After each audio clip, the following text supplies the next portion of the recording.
Well, good morning. It's good to have you all here. There's about 300 and something here. There's about 100 in the courtyard. Beautiful weather out there, a nice breeze.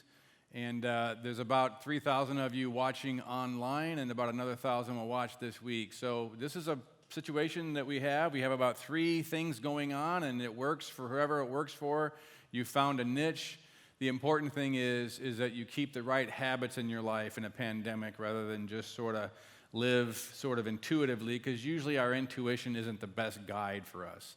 And we have to make decisions based upon what we want to be intentional about and the kind of people we want to be intentional about. So I'm glad those who are here, and I'm glad those who are watching online are watching online. I saw a picture this week that was really fascinating to me. It's a picture that was, it's a photo of a family that was left on the moon by astronaut Charles Duke. He was an astronaut with Apollo 16. And he was one of the last ones, about 50 years ago, 1972, so almost 50 years ago, 48 years ago. He left this picture of his family on the moon. I mean, isn't that cool? I mean, another planet, kind of, so to speak. You know, the moon that's out there in space, and there's a photo of his family laying on the surface of it. And the only way you can see that photo is by looking at this photo. Not to get too weird about, infinity, but you look at that photo through this photo, otherwise there's nobody there to see it. There's nobody on the moon that we know of to walk by, to walk by and see that photo. And I think in a similar kind of way, when we read the book of Genesis, one of the things we've discovered is that this is such an amazing book that has this promise, as if God has left a photo in the past that's a miniature of a larger story about the future. There's a photo in the past that's a picture of the future, but you have to go to the past, and the book of Genesis, thousands of years old, this ancient literature, you have to go to the past to see the photo of the future. And we've seen this photo of this promise of an ultimate offspring of Abraham through whom all nations on earth would be blessed. And we've seen little pictures that give us glimpses of who this offspring is going to be and what he's going to do. And that's exactly the kind of photo, almost like a crescendo kind of way, the ultimate thing, the finale at the end of the fireworks. The finale at the end of Genesis is this finale kind of photo that shows us a miniature of this larger story and shows us clearer than ever what this offspring of Abraham is going to be and what he's going to do. We find phrases, and we'll get to that have double meaning, kind of like this is what happened in history, but this is a picture of the future. And we're going to see that, and it starts with Genesis 42, verse 1. We're going to pick up where we left off last week, story of Joseph.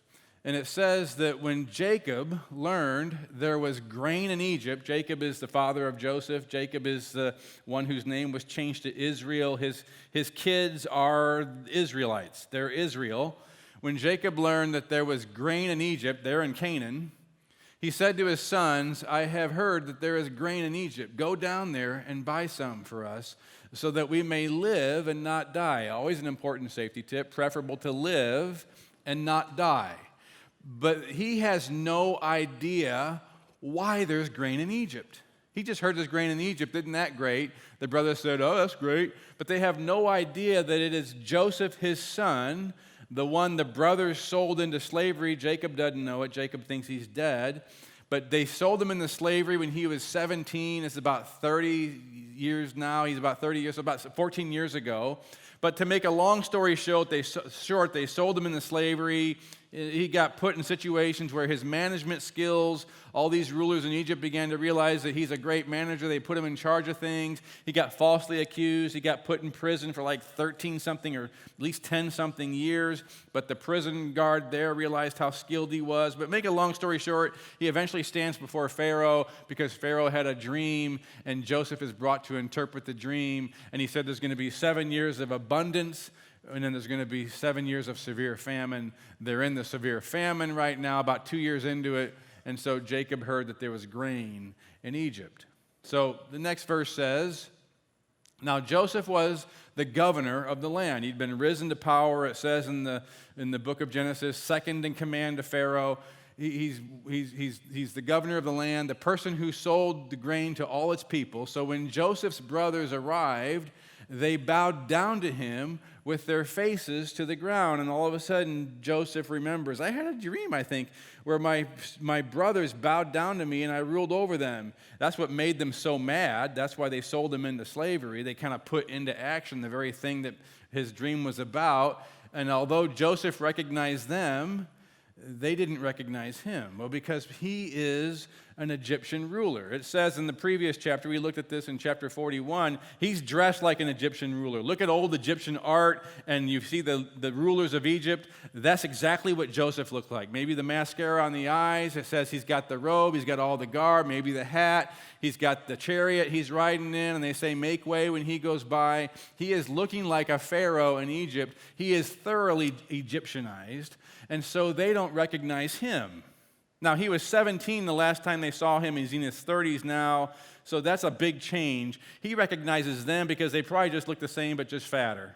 But they don't recognize him, but he recognizes that there's a person missing, and that's his little brother Benjamin. Benjamin and Joseph are the youngest brothers. Benjamin and Joseph were the two sons born to Rachel, the one that Jacob loved the most.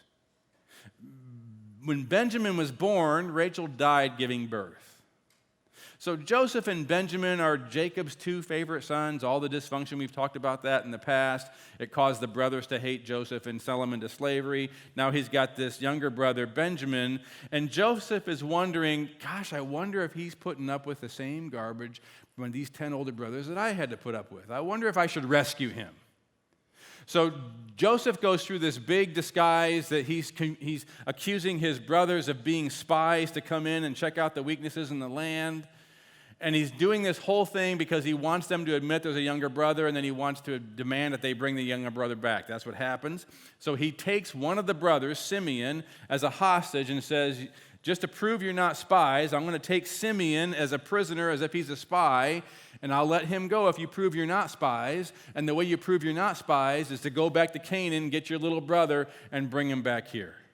They're like, there's no way Dad's going to let us do that. But they say, okay, so they can go. They leave their brother Simeon goodbye.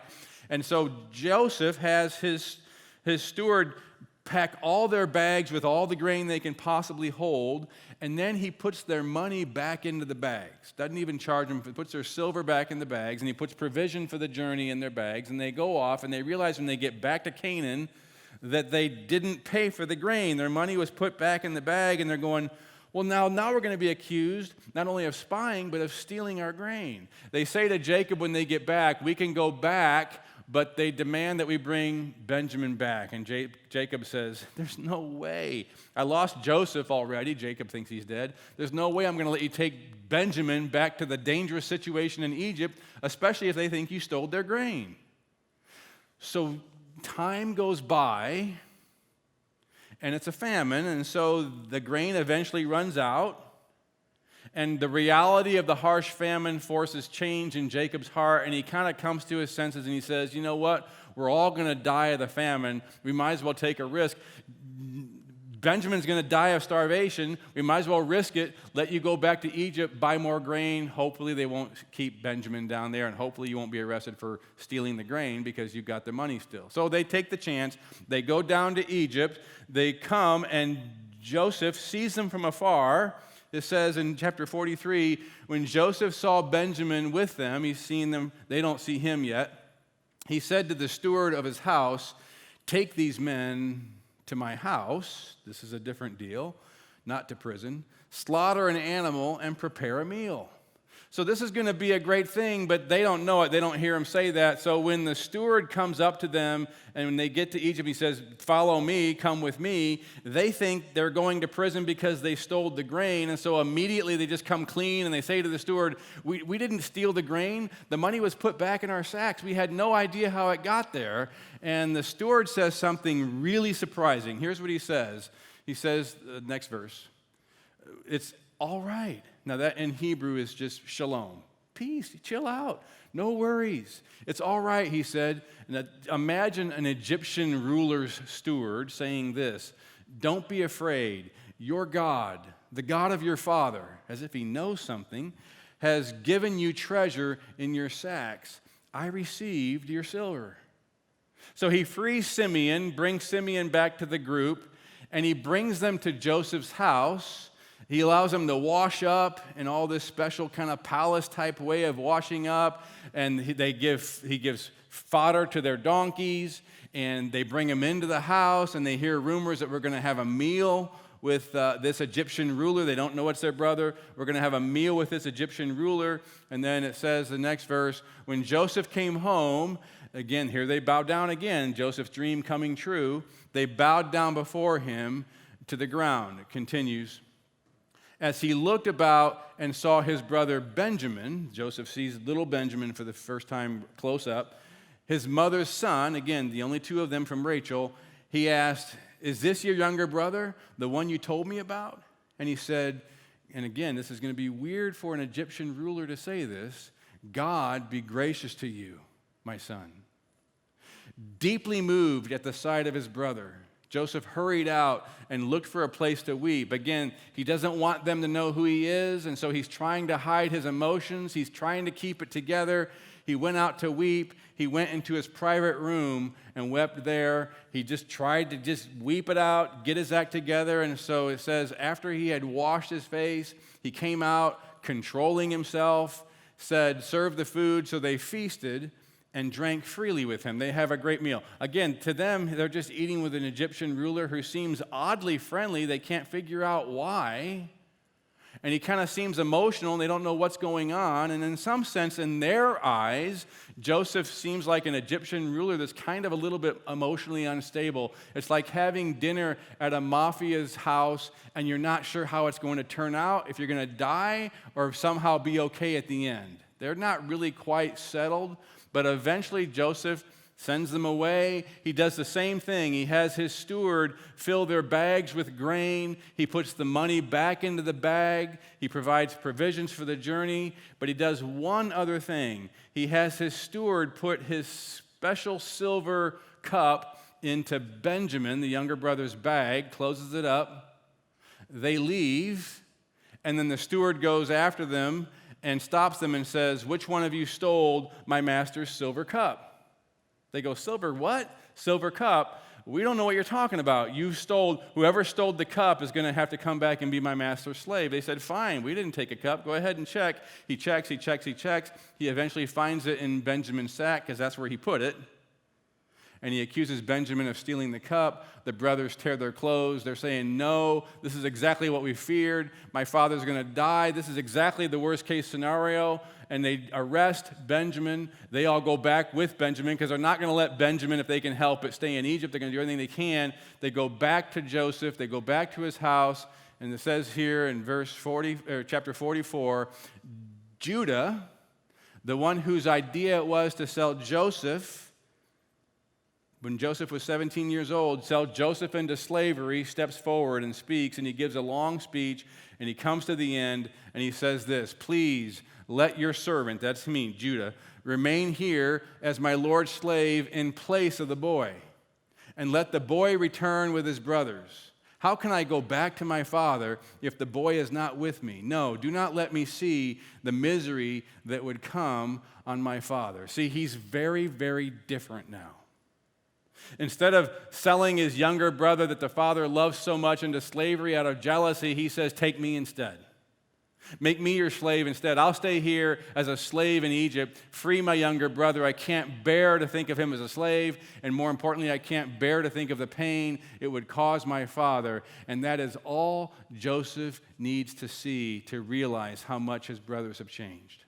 So the next verse, then Joseph could no longer control himself before all his attendants, and he cried out, have everyone leave my presence. All his attendants leave the room.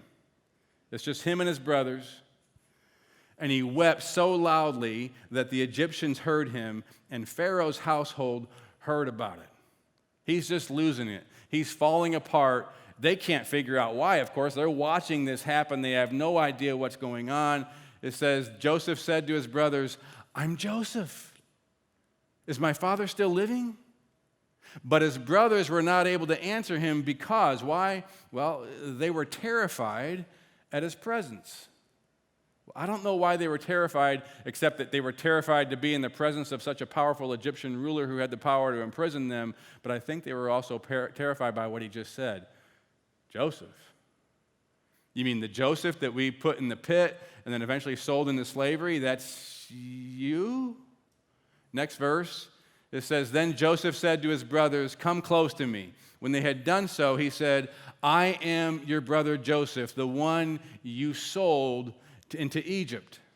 But then he says this, 'And now do not be distressed and do not be angry with yourselves for selling me here, because it was to save lives that God sent me ahead of you.'" Now, just stop for a minute. We looked at this verse a few weeks ago, when we were looking at chapter 37. We were talking about the theology of that verse. I'm not interested in that today. What I want to look at today is how these phrases have a double meaning to them. Yes, they're true. The brothers sold them into slavery, and it was actually God orchestrating things to use the sufferings of Joseph in order to send him ahead, send him ahead to save lives. The next verse says this. He says, "God sent me," Joseph, just to emphasize it more, "God sent me ahead of you to preserve for you a remnant on earth and to save your lives by a great deliverance. So then, it was not you who sent me here, but God." It continues. "Now hurry back to my father and say to him, 'This is what your son Joseph says. God has made me Lord of all Egypt. Come down to me, don't delay. You shall live in the region of Goshen and be near me, you, your children, and your grandchildren, your flocks and herds, and all you have.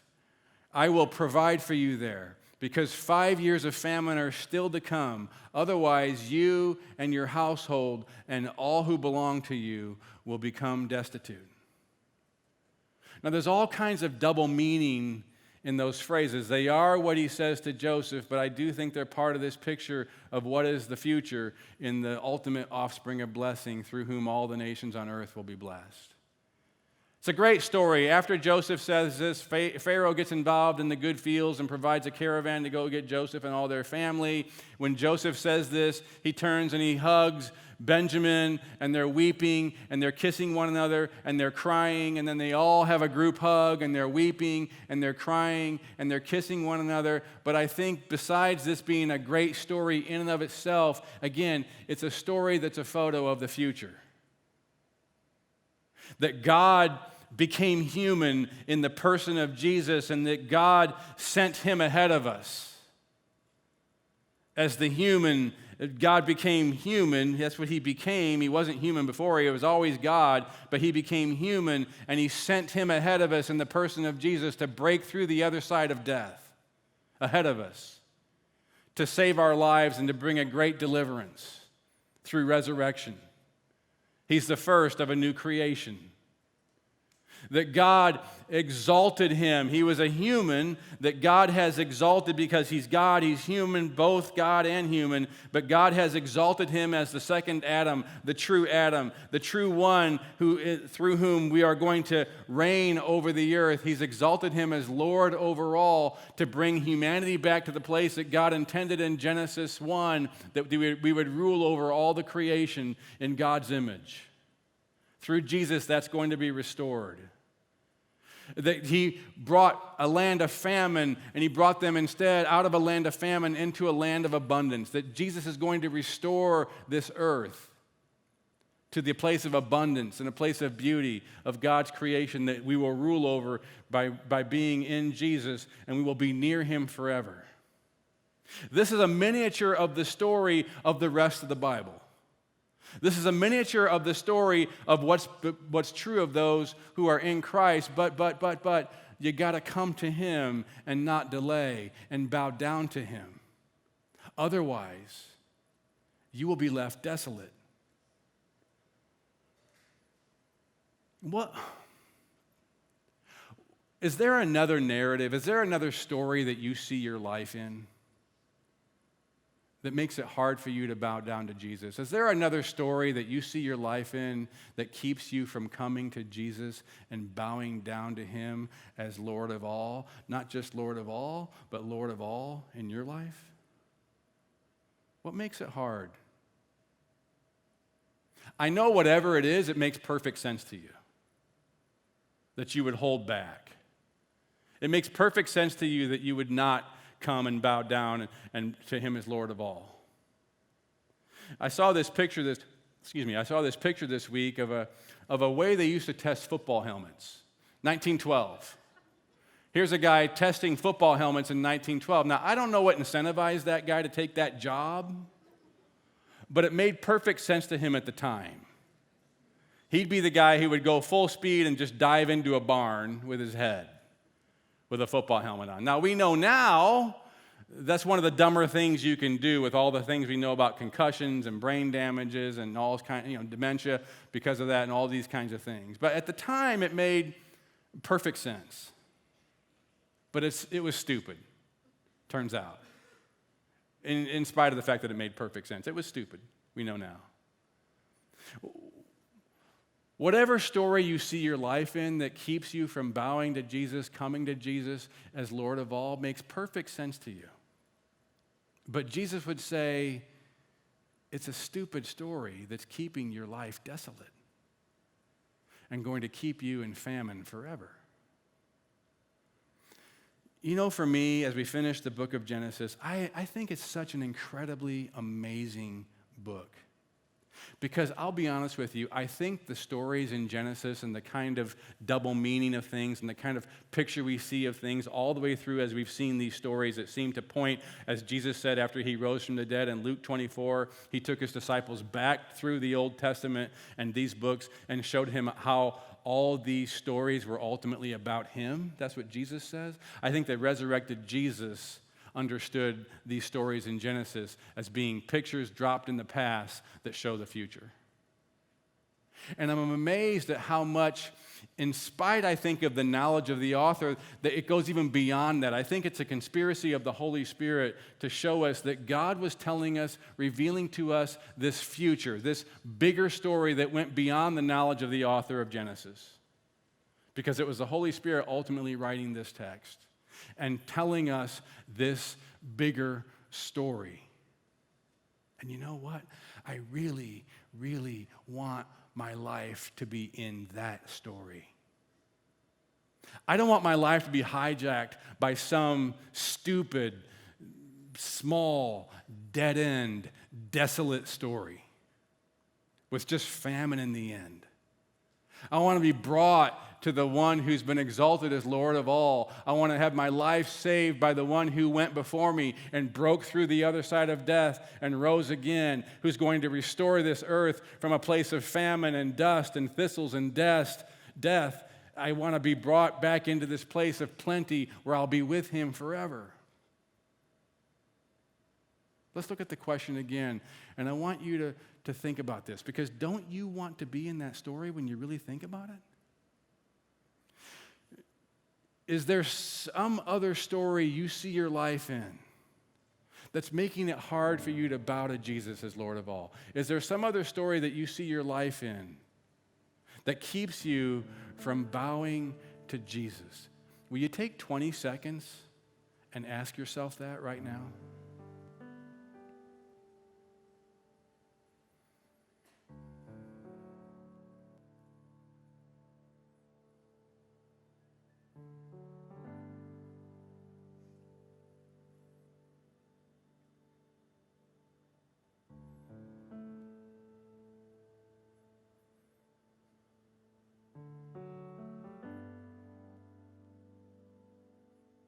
I know it makes perfect sense right now. But what makes perfect sense now is going to shown to be stupid, small, dead end, desolate. Just come, Jesus says. Come and don't delay. Otherwise, you're going to be left desolate. In a minute, we're going to watch some announcements, but before that, would you stand to receive the blessing? Because I want to say to you what Joseph's servant said to the sons of Israel. Shalom, peace, don't be afraid. Your God has given you great treasure in Jesus. Amen. Thanks for worshiping with us today. Have a great week.